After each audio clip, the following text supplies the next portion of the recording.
he says that the Papa assertion is that the Pope is only infallible about faith and morals from the chair to the whole church, which has only ever happened twice. Now, we should note that it does appear, I don't know if you have any insight to this, but I asked Ryan Grant once, where does this idea come from that the Pope has only been infallible twice? And he thought that it did occur after Humanae Vitae, that liberals started to say, oh, well, it's only been infallible twice, and Humanae Vitae is not infallible, and that's what they're saying now again today. Well, look, I think this is kind of a rabbit hole. And because in Vatican I, in his Relatio, Vincenzo Gasser said that the Pope had taught infallibly hundreds of times. I believe that was his expression. I thought it was thousands of thousands. Maybe thousands of times. Come from the Holy See. And so people looking at that maybe scratch their heads and say, well, what is he referring to? Well, I think what he's referring to, and there's a lot, I mean, I'm not the only one who thinks this, is all of the times in church history that the Pope authoritatively condemned a certain error with anathemas, such as all the errors of the Jansenists, right? Just to take a classic example. Those are all infallible acts. Every one of those condemned propositions is an infallible act, right?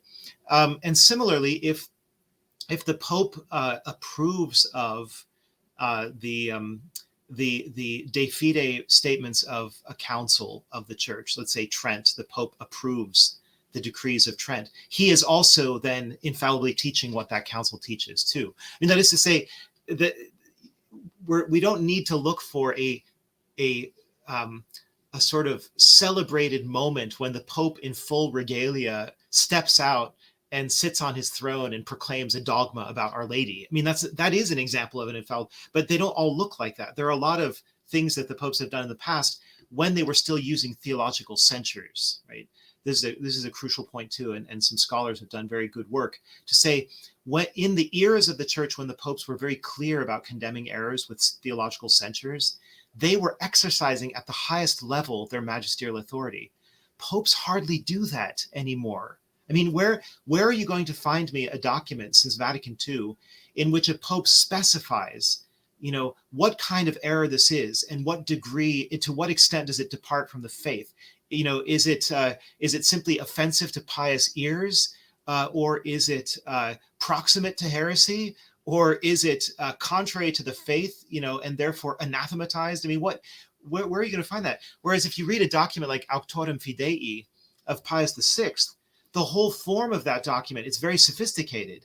It looks at all these different erroneous opinions or problematic opinions, to use the broadest possible term, from the council, from the Synod of Pistoia, and then it judges them with various qualifications, right?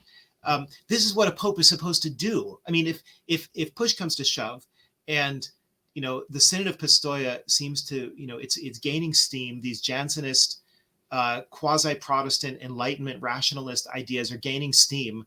The Pope needs to be the judge who says that is contrary to the constitution of the church in this way or this way or this way, right?